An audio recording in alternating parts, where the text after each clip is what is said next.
4 Roman pastas. You know what I think we should do? What? First, we should show you how they're made, what they should look like, and we should eat it for you. That's a great idea. Because we want to make sure that when you come to Italy, actually when you come to Rome, you're having the real things. This cheese that I have in my hands is Pecorino Romano, and Pecorino Romano, you will find it in every single one of the 4 Roman pastas. Pecorino Romano, pecora, sheep. So this is 100% sheep milk. It's not Parmigiano Reggiano, which is made with cow. Pecorino Romano. Look at it. And then, ladies and gentlemen, guanciale. Now, guanciale is the secret ingredient in Gricia, Carbonara, and Amatriciana. Cacio Pepe does not have guanciale, but what is it? So, it is this part here of the pork. So it's the neck and the cheek. Guancia means cheek in Italian, guanciale.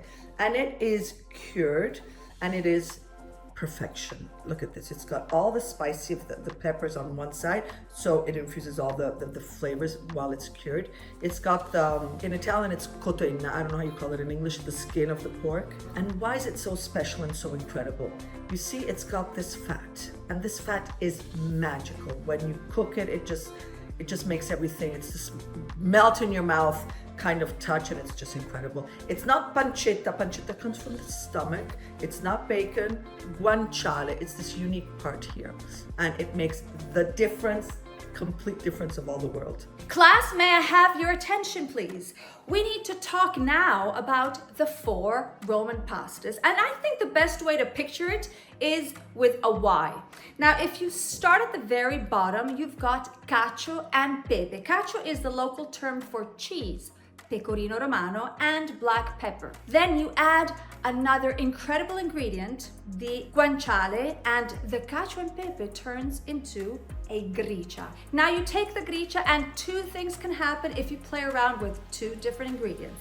You add a tomato to the Gricia and it turns into Amatriciana. Or you can add an egg to the Gricia and it becomes Carbonara. So they are similar but extremely different. They're all made in different ways, and we are going to show you, sacrificing our palate, how they should be made.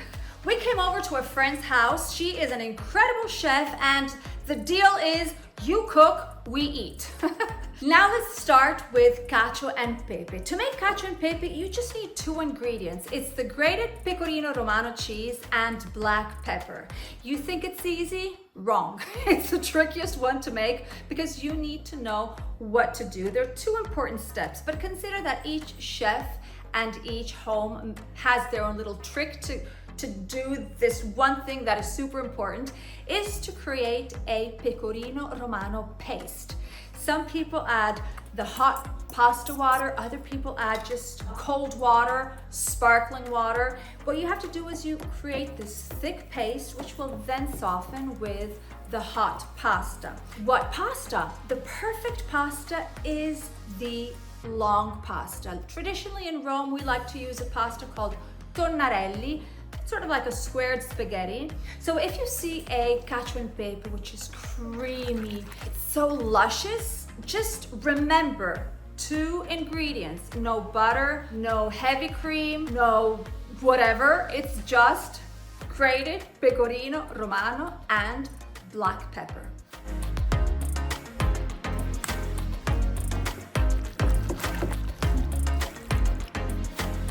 Tonnarelli, Cacio and Pepe.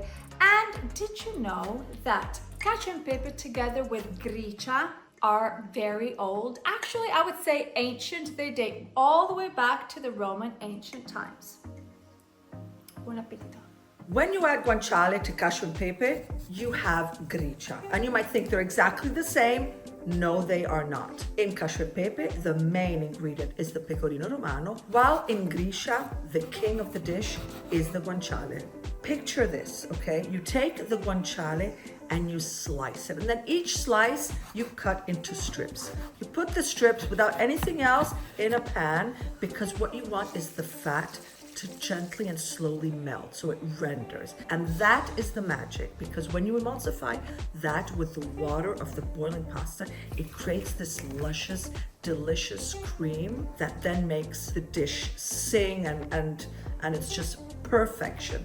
And then obviously you add the pecorino, but again, it's complementary. It's not the main ingredient, because the king here is and will always be only guanciale. What kind of pasta though do you want when you have gricia? You want a pasta that has a hole in it, because you want the guanciale to sort of hide, and then you have the pasta and the guanciale and this creaminess of the pecorino all together. So my favorite, you have them with rigatoni, you have them with mezze maniche, you would not have it with spaghetti.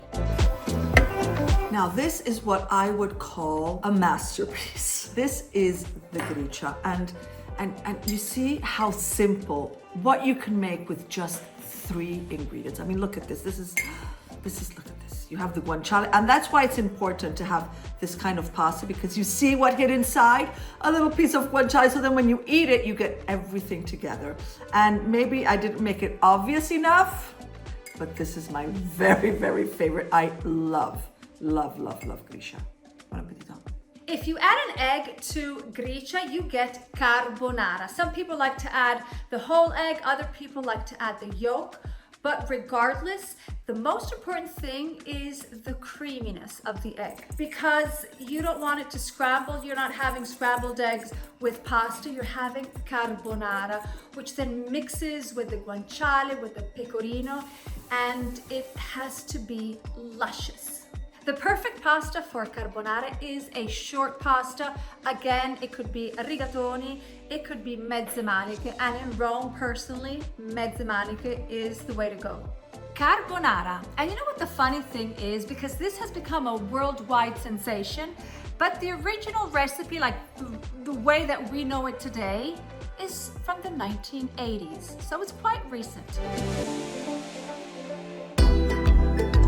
Amatriciana is the only of the 4 Roman pastas that has tomato sauce, that is red.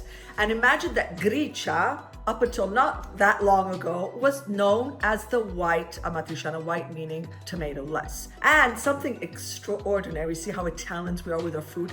Amatriciana is the only one of all the 4 that has a registered recipe. There is an exact recipe that tells you exactly how to make it. And again, here you have the guanciale, you have the tomato sauce, and you have the pecorino. And all these 3 together create this delicious red pasta that is perfect.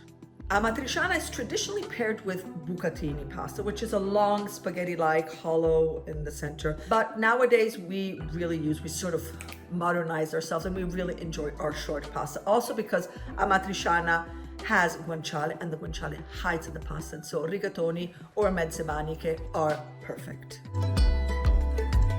Bucatini alla matriciana. M'hai provocato? Bombe te magno.